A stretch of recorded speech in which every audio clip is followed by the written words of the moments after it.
Bismillahirrahmanirrahim. Assalamualaikum dear students. I am Afnan Bakht, your physics teacher. In today's lecture, we will continue the topic of transformer. और जिस तरह से हमने transformer को detail से समझा अपने प्रीवियस लेक्चर में, आज के लेक्चर में हम ट्रांसफार्मर की टाइप्स को समझने वाले हैं और एनर्जी लॉसेस इन ट्रांसफार्मर को समझने वाले हैं. सो let us get straight into the topic. Now पहले हम समझेंगे types of transformer. So transformers के हमारे पास दो टाइप्स हैं. ऑन द बेसिस ऑफ के आया ट्रांसफार्मर वोल्टेज को स्टेप अप कर रहा है या स्टेप डाउन कर रहा है. तो सबसे पहले आता है स्टेप अप ट्रांसफार्मर. तो स्टेप अप ट्रांसफार्मर में आपके पास क्या है कि it step ups the voltage, यानी कि ये वोल्टेज को ज्यादा करवाएगा, राइट. और जैसा कि हम प्रीवियस लेक्चर से ऑलरेडी समझ गए हैं कि जहां पर वोल्टेज स्टेप अप होगा, राइट, वही ट्रांसफार्मर करंट को क्या करेगा, स्टेप डाउन करेगा. ठीक है डियर स्टूडेंट्स. सो आपके पास जो बेसिक चीजें हैं स्टेप अप ट्रांसफार्मर के लिए वो ये है कि number of turns in the secondary coil must be greater than the number of turns in the primary coil, because आपने आउटपुट हमेशा सेकेंडरी के अक्रॉस लेना है, राइट. तो आउटपुट वोल्टेज भी आपको सेकेंडरी से ही मिलना है. सो यहां पर वोल्टेज का ज्यादा होने का क्या मतलब है कि आपने सेकेंडरी कॉइल में नंबर ऑफ टर्न्स ज्यादा रखने हैं. So number of turns in the secondary must be greater than number of turns in the primary, right dear student. This is primary and this is secondary. Now dear students, जब आप number of turns in the secondary को ज्यादा रखवाते हो as compare to the number of turns in the primary, so what happens, the voltage, or I should say the EMF over here in the secondary is greater than the EMF or voltage in the primary. और current जो है वो उल्टा हो जाता है, right dear students. So current जो है वो प्राइमरी में ज्यादा होगा as compared to secondary, because we know the equation that was actually like this, that EMF or voltage in the primary divided by EMF, right, divided by EMF in the secondary is equal to number of turns in the primary divided by number of turns in the secondary. और इसी तरह का एक दूसरा equation हमारे पास आया था, वो कुछ इस तरह से था that current in the secondary divided by current in the primary is actually equal to number of turns in the primary divided by number of turns in the secondary. So अगर आप इस इक्वेशन को देख लो तो currents का number of turns के साथ inverse ताल्लुक बनता है. सो जहां पर नंबर ऑफ टर्न्स ज्यादा वहां पर करंट कम, राइट डियर स्टूडेंट्स. सो यहां पर आपके पास क्या हो जाएगा कि वोल्टेज ने स्टेप अप हो जाना है जबकि करंट स्टेप डाउन हो जाएगा, right. This is called step up transformer. और स्टेप अप ट्रांसफार्मर्स कहां पर यूज किया जाता है, डैम्स में, जहां पर इलेक्ट्रिसिटी को जनरेट किया जाता है. ठीक है डियर स्टूडेंट्स, राइट. और फिर इसी को अब हम स्टेप डाउन ट्रांसफार्मर के साथ लिंक करने लगे हैं थोड़ी देर बाद. सो सबसे पहले समझ लेते हैं स्टेप डाउन ट्रांसफार्मर को. सो स्टेप डाउन ट्रांसफार्मर में क्या है, बिल्कुल उल्टा है स्टेप अप का. यहां पर वोल्टेज को स्टेप अप किया जाता है जबकि वहां पर वोल्टेज को स्टेप डाउन किया जाता है. सो अगर वोल्टेज को स्टेप डाउन किया जाता है इसका मतलब है करंट को स्टेप अप किया जा रहा है. सो हम क्या करते हैं कि सेकेंडरी कॉइल में नंबर ऑफ टर्न्स को कम रखते हैं as compare to primary coil. So जब यहां पर नंबर ऑफ टर्न्स कम तो यहां पर ईएमएफ इंड्यूस भी कम, यानी कि वोल्टेज कम और करंट ज्यादा. सो देखिए number of turns in the secondary is less than the primary. So voltage in the secondary, जो आपको आउटपुट वोल्टेज मिलने वाला है यहां पर, बिकॉज याद रखिएगा आउटपुट हम हमेशा सेकेंडरी के क्रॉस लेते हैं और इनपुट हम हमेशा प्राइमरी को अप्लाई करते हैं. So voltage across the secondary will be less, right, as compare to primary, and the current will be greater in the secondary as compare to primary. ठीक है डियर स्टूडेंट्स. और ये कहां पर यूज किया जाता है, ये आपके आम जो स्ट्रीट के क्रॉस जो आपको ट्रांसफार्मर्स लगे हुए नजर आते हैं, ये वो ट्रांसफार्मर है जो कि एक्चुअली स्टेप डाउन ट्रांसफार्मर है. अब इन दोनों को थोड़ा सा कनेक्ट करते हैं. सो होता ये है कि डैम्स में, राइट, जहां पर इलेक्ट्रिसिटी जनरेट होती है, राइट, वहां पर आपके पास एक एसी टरबाइन या एसी जनरेटर के थ्रू इलेक्ट्रिसिटी जनरेट हो रही है, राइट. उसको हम क्या करते हैं, स्टेप अप करवाते हैं, राइट, मतलब वोल्टेज को स्टेप अप करते हैं.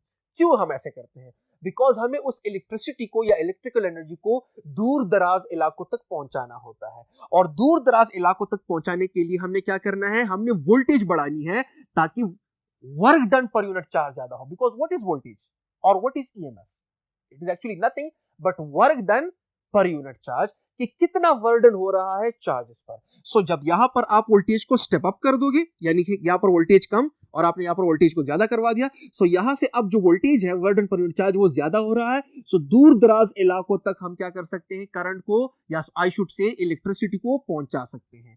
ठीक है डियर स्टूडेंट्स. और जहां पर वोल्टेज स्टेप अप हो जाए तो वहां पर करंट क्या हो जाता है, स्टेप डाउन. राइट। और यहां पर अगर आप देख लो, सो ट्रांसमिशन लाइंस के थ्रू, जो कि आपको नजर आता है दूर दराज इलाकों तक जब इलेक्ट्रिसिटी प्रोवाइड की जाती है, सो ट्रांसमिशन लाइंस के थ्रू चूंकि उसकी लेंथ बहुत ज्यादा होती है, सो हम चाहते हैं कि वर्ड पर यूनिट चार्ज ज्यादा हो, राइट। सो यहां से हम क्या करते हैं, वोल्टेज को स्टेप अप करते हैं, और जब वो ट्रांसमिशन लाइंस हमारे इलाकों तक पहुंचती है, राइट, सो याद रखिएगा यहां पर अगर लेटस से मैं कह दूं कि यहां पर जो वोल्टेज था जो डैम्स में जनरेट हो रहा है वो लेटस से है 220 वोल्ट्स, यानी कि स्टेप अप ट्रांसफार्मर की प्राइमरी को 220 वोल्ट्स मिल रहा है, और इसको स्टेप अप कर दिया जाता है मोर देन 32,000 वोल्ट्स, राइट। सो यहां पर इसको स्टेप अप कर दिया जाता है मोर देन 32 के वोल्ट्स, के means kilo volts, 32,000 volts, right. अब जब ये वोल्टेज इधर आता है, सो याद रखिएगा इस वोल्टेज को आप डायरेक्टली अपनी अप्लायंसेस को कनेक्ट नहीं कर सकते, बिकॉज आपके अप्लायंसेस जो है वो रन करते हैं on 220 volt. So what you have to do, you have to step it down, right dear students. तो फिर यहां पर आप इसको दो स्टेप्स में क्या करते हो, स्टेप डाउन करते हो। नंबर वन, सबसे पहले ये लाइंस आती है किधर, grid, right dear students. Now grid में दो काम होते हैं। नंबर वन, एक काम होता है कि उसकी डिस्ट्रीब्यूशन होती है, किस चीज की, वायर्स की, राइट, कि हमने क्या करना है, हमने इसे मुख्तलिफ इलाकों में, एक ही शहर के अंदर मुख्तलिफ इलाकों तक जो है ट्रांसमिशन लाइंस को डिवाइड करना है और जो है इलेक्ट्रिसिटी को फराहम करना है। सो एक तो यहां पर डिस्ट्रीब्यूशन हो जाती है, नंबर वन। दूसरा यहां पर क्या किया जाता है कि इसी 32 किलो वोल्ट को स्टेप डाउन करवाया जाता है by connecting a step down transformer. So इसको स्टेप डाउन करवाया जाता है, लेट अस से इसको स्टेप डाउन करवा दिया गया टू 11,000 वोल्ट्स या 11 के वोल्ट्स, राइट। सो दूसरा काम क्या किया जाता है, स्टेप डाउन। सो एक फेज जो है वो स्टेप डाउन करने का हो गया कि वो 32 किलो वोल्ट को 11 किलो वोल्ट तक जो है वो क्या कर दिया गया, स्टेप डाउन करवा दिया है, ठीक है। अब ग्रिड से वापस क्या चाहते हैं, लाइंस जाती हैं आपके इलाकों तक, बिकॉज डिस्ट्रीब्यूशन तो हो गई। सो लेट अस से आपके इलाके तक जब वो आता है तो आपके इलाकों में तो कितनी आ रही है, 11,000 वोल्ट, यानी कि 11 केवी। अब आपने मजीद 11 केवी को फिर से एक मर्तबा स्टेप डाउन करना है। देखिए स्टेप डाउन का अमल दो मर्तबा हुआ, एक ग्रिड में फ्रॉम 32 केवी टू 11 केवी, और यहां पर डिस्ट्रीब्यूशन भी हो गई। अब जब ये आपके इलाकों तक ये ट्रांसमिशन लाइन आती है, राइट, सो आपके इलाकों में भी हर एक स्ट्रीट के ऊपर ट्रांसफार्मर्स लगे हुए हैं, राइट। अब आपने उस 11 केवी को मजीद स्टेप डाउन करना है from 11 kV to what, to 220 volts, ताकि आप क्या कर सको, आप अपने इलेक्ट्रिकल अप्लायंसेस यहां पर क्या कर सको, रन कर सको। दिस इज लोड, जो कि हम क्या करवाते हैं, रन करवाते हैं, ठीक है डियर स्टूडेंट्स। सो यहां पर अब क्या होता है कि यहां पर 11 केवी को मजीद स्टेप डाउन करवाया जाता है इनटू 220 वोल्ट्स, ठीक है डियर स्टूडेंट्स। सो इसका मतलब यह है कि जिस अमाउंट से वोल्टेज को स्टेप डाउन किया गया है, तो उसी अमाउंट में आप देखोगे कि यहां पर नंबर ऑफ टर्न्स को भी कम रखा गया होगा as compare to the number of turns of the primary, ठीक है डियर स्टूडेंट्स। सो यहां पर नंबर ऑफ टर्न्स को इंटेंशनली कम रखवाया जाता है ताकि वोल्टेज क्या हो जाए, स्टेप डाउन हो जाए, और यहां पर करंट क्या हो जाएगा, राइज हो जाएगा। सो that is how it works कि आपके पास डैम से बनने वाली बिजली जो कि उसको दूर दराज इलाकों तक पहुंचाना होता है, तो उसको स्टेप अप कराया जाता है। फिर जब वो आपके इलाकों तक पहुंच जाती है, तो डिस्ट्रीब्यूशन और स्टेप डाउन के लिए उसे ग्रिड तक लाना पड़ता है। सो ग्रिड में उसे एक मर्तबा स्टेप डाउन करना पड़ता है, और फिर ग्रिड से जब वो डिस्ट्रीब्यूशन हो जाए, मुख्तलिफ इलाकों में जाए, सो आपके पास आपके इलाकों में जो ट्रांसमिशन लाइंस आएंगी, तो वो लेटर से 11 केवी है, अब उसको अपनी मजीद स्टेप डाउन करना है टू 220 वोल्ट्स। और डियर स्टूडेंट्स, अगर आपके घर में एक ऐसा इलेक्ट्रिकल अप्लायंस है जो कि 220 वोल्ट पे ऑपरेट नहीं होता, जिसकी रेटिंग 220 वोल्ट्स नहीं है, लेटर से 110 वोल्ट्स है, तो इसका मतलब यह है कि आप अपने घर में वो लोड जो है वो डायरेक्टली 220 वोल्ट्स को कनेक्ट नहीं कर सकते। आपने अब मजीद यहां पर एक स्मॉल सा स्टेप डाउन ट्रांसफार्मर यूज करना है, जिस तरह के हम बहुत सारे जापानीज या अमेरिकन जो अप्लायंसेस होते हैं वो एक्चुअली 110 वोल्ट्स पे ऑपरेट होते हैं। सो इसका मतलब यह है कि अगर आपने वो यहां पर ऑपरेट करवाना है, तो आप डायरेक्टली यहां पर इस इलेक्ट्रिसिटी के साथ कनेक्ट नहीं कर सकते, बिकॉज यहां पर 220 वोल्ट्स है। सो आपने इस 220 वोल्ट को मजीद स्टेप डाउन करना है into 110 volt by connecting a small step down transformers. जिस तरह से आप अपने मोबाइल फोन्स को चार्ज करते हो ना, मोबाइल फोन्स को चार्ज करने के लिए आपको 220 वोल्ट नहीं चाहिए, बल्कि कम वोल्टेज चाहिए, round about 4 to 5 volts, right? Because अगर आप कभी भी अपने मोबाइल फोन्स की बैटरी देख लो तो उसके ऊपर राउंड अबाउट 4 to 5 वोल्ट्स लिखा होगा। सो क्या होता है कि जो एडेप्टर होता है उसके अंदर एक स्मॉल सा स्टेप डाउन ट्रांसफार्मर लगा होता है, और वो क्या करता है, वो 220 वोल्ट को स्टेप डाउन करवाता है टू 4 to और 5 वोल्ट, जो भी रिक्वायरमेंट है उस पर्टिकुलर डिवाइस की, right dear students? So this was all about the step up and step down transformers. अब हम पढ़ने जा रहे हैं एनर्जी लॉसेस इन ट्रांसफार्मर्स, जो कि हम पढ़ेंगे अपने नेक्स्ट बोर्ड पे। So let us move on to the next board. Now dear students, let us understand energy losses in transformer. So पहला जो हमारे पास एनर्जी लॉस है जिसको हम स्टडी नहीं करने जा रहे हैं वो है फ्लक्स लीकेज, और आप इसे फ्लक्स लिंकेज भी कह सकते हो, राइट? सिंपल बात है, लिंकेज जितना ज्यादा होगा लीकेज उतना ही कम होने वाला है, राइट? कैसे, देखते जाएं। फ्लक्स लीकेज या लिंकेज क्या बताता है कि what percentage of changing flux from a primary coil is linked with the secondary coil. For example, अगर मैं यहां पर आपके सामने कहूं, सो यहां पर अगर आप देख लो, so there is a change of flux in the primary coil, right? And that change of flux in the primary coil will be felt by the secondary coil as well. So change in flux का कितना हिस्सा ये secondary coil क्या कर रहा है, experience कर रहा है, यानी कि वहां पर जो टोटल चेंजिंग फ्लक्स है उसका कितना परसेंटेज जो है ये वाला कॉइल यानी कि सेकेंडरी कॉइल या सेकेंडरी वाइंडिंग जो है वो क्या कर रहा है, एक्सपीरियंस कर रहा है। That is called the flux linkage. कौन सा लिंकेज? जो कि प्राइमरी कॉइल का चेंजिंग फ्लक्स लिंक हो रहा है सेकेंडरी कॉइल के साथ, राइट डियर स्टूडेंट? सो जितना ज्यादा लिंक होगा उतना ही लीकेज कम होगी, यानी फ्लक्स लीक नहीं हो रहा, right dear students? So that is how we say कि लिंकेज जितना ज्यादा होगा लीकेज उतना ही कम होगा। सो दोनों ही आप कह सकते हो इस तरह से।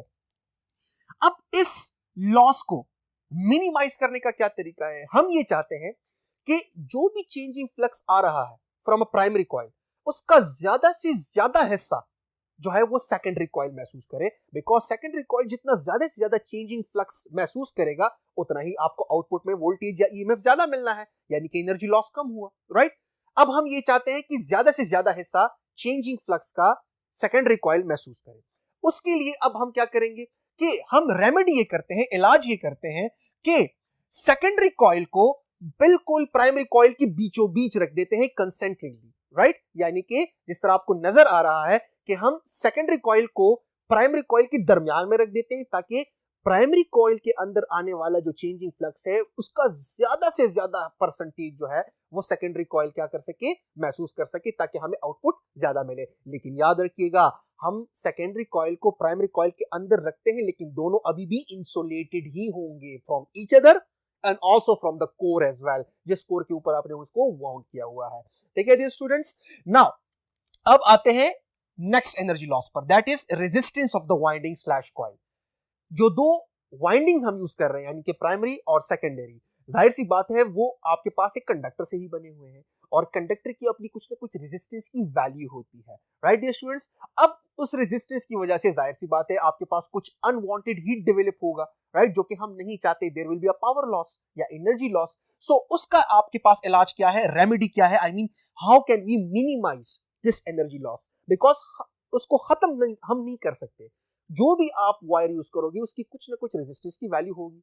सिमिलरली यहां पर भी आप इस एनर्जी लॉस को खत्म नहीं कर सकते, राइट? हाँ, आप उसे मिनिमाइज कर सकते हो, राइट? आप उसे रेमेडी कर सकते हो कुछ हद तक। सो रेमेडी करने का यहां पर क्या तरीका है कि हम एक ऐसा कंडक्टर यूज करें, एक ऐसे कंडक्टर से वाइंडिंग्स बनाए कि जिसकी रेजिस्टिविटी की वैल्यू बहुत कम हो, राइट? और कंडक्टिविटी की वैल्यू ज्यादा हो एंड ऑल्सो उसका क्रॉस सेक्शनल एरिया ज्यादा हो, राइट? जितना वो मोटा वायर होगा यानी क्रॉस सेक्शनल एरिया ज्यादा होगा, तो आप देखोगे कि चार्जेस के फ्लो की अपोजिशन थोड़ी सी कम होगी। So that is how we can remedy this energy loss.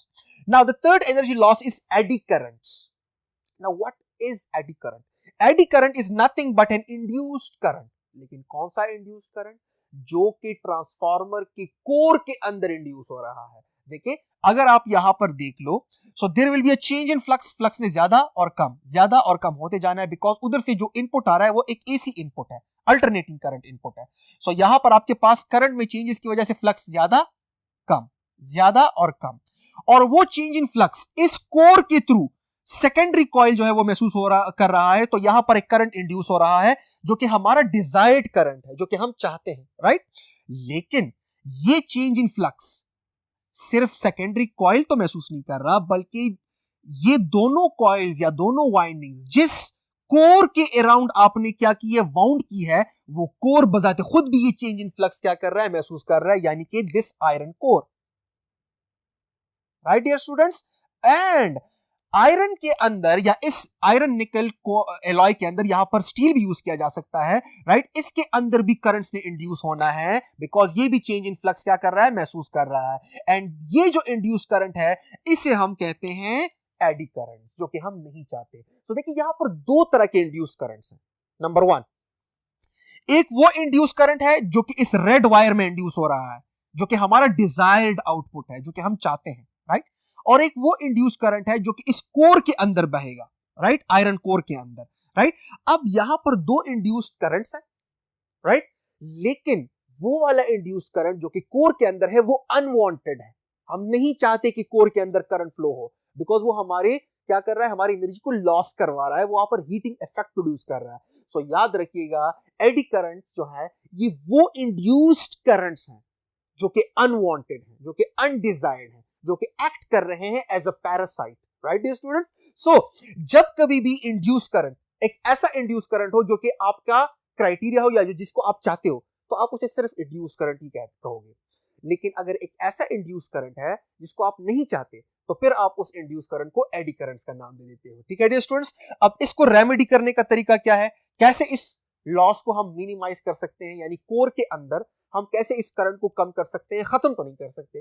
सो कम हम ऐसे करते हैं कि हम कोर को बनाते हैं by stacking together laminated sheets of iron. जिस तरह से आपको दिख रहा है कि हम क्या करते हैं, शीट्स लेते हैं आयरन की, स्मॉल स्मॉल, राइट, इंतहाई थिन, और उनके ऊपर हम लेमिनेशंस पेंट करवाते हैं। Lamination is kind of an insulating material. So होता क्या है कि जब एक स्मॉल शीट के अंदर करंट इंड्यूस होगा, यानी कि एडी करंट, सो वो एक्चुअली दूसरे शीट के अंदर ट्रेवल नहीं कर सकेगा, बिकॉज दरमियान में क्या है, लेमिनेशंस हैं। जस्ट लाइक दिस, अगर आप देख लो यहां पर, सो यहां पर अगर आप देख लो, this is a solid core, right, और उसी कोर को अगर मैं इस तरह शीट से बना दूं, जो कि एक एक खाना आपको एक एक शीट बता रहा है, सो यहां पर जब करंट इंड्यूस होना है, यानी कि एडी करंट, तो वो यहां पर आराम से मूव कर सकता है। लेकिन यहां पर दरमियान में आपने क्या लगाया हुआ है, दरमियान में आपने लैमिनेशंस लगाए हैं, लैमिनेशंस, राइट। मतलब यह है कि एक इंसुलेटिंग मटेरियल है जो कि करंट को इस साइड से उस तरफ जाने नहीं देता और उस तरफ से इस तरफ आने नहीं देता। तो जो करंट्स हैं वो क्या हो जाते हैं, वो इस एक शीट के अंदर, राइट, लैमिनेटेड शीट के अंदर क्या हो जाते हैं, ट्रैप होकर रह जाते हैं, बिकॉज दरमियान में जो है वो एक इंसुलेटिंग मटेरियल के जरिए से आपने लेमिनेशंस करवाई हैं। ठीक है dear students, so how can we remedy that, we make a core from a very large number of very small laminated sheets of iron, ताकि एडी करंट्स को हम क्या कर सके, मिनिमाइज कर सके। Right dear students, now fourth energy loss को समझने के लिए हम जाएंगे अपने नेक्स्ट बोर्ड की तरफ।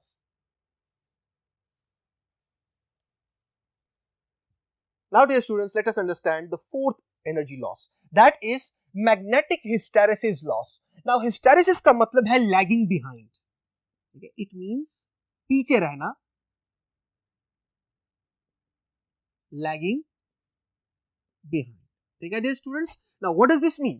याद रखिएगा, जब आपके पास changing magnetic flux हो, right, because आपने प्राइमरी कॉइल को AC सोर्स सप्लाई किया हुआ है, और AC source means changing current, changing current means changing magnetic flux and there will be an induced EMF.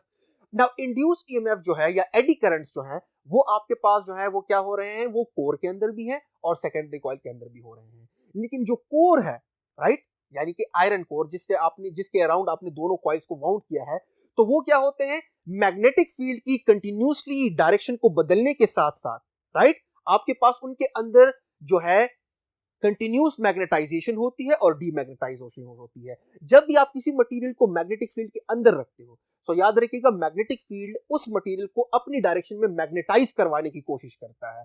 ठीक है डियर स्टूडेंट्स, सो चूंकि कोर जो है वो उस चेंजिंग मैग्नेटिक फील्ड के अंदर है, सो कोर के जो मैग्नेटाइजेशन है और फिर डीमैग्नेटाइजेशन, बिकॉज आपके पास नॉर्थ और साउथ वो कंटिन्यूसली अपने आप को बदलते रहते हैं, बिकॉज एसी करंट की पोलैरिटी बदलती रहती है। राइट डियर स्टूडेंट्स, सो आपके पास उस कोर के अंदर कंटिन्यूस मैग्नेटाइजेशन हो रही है, फिर डीमैग्नेटाइजेशन, मैग्नेटाइजेशन और डीमैग्नेटाइजेशन, और ये अमल जब बार बार चलता है, सो जो डोमेन्स होते हैं मैग्नेटिक डोमेन्स, उसका कुछ हिस्से जो है वो वापस उसी पॉइंट पर रह जाते हैं, जो कि आपकी अप्लाइड मैग्नेटिक फील्ड को क्या करते हैं, कम करवाते हैं, यानी कि आपको एनर्जी की लॉस होती है. So what happens over here is it is the energy loss in the form of a heat due to continuous magnetisation and demagnetisation of an iron core.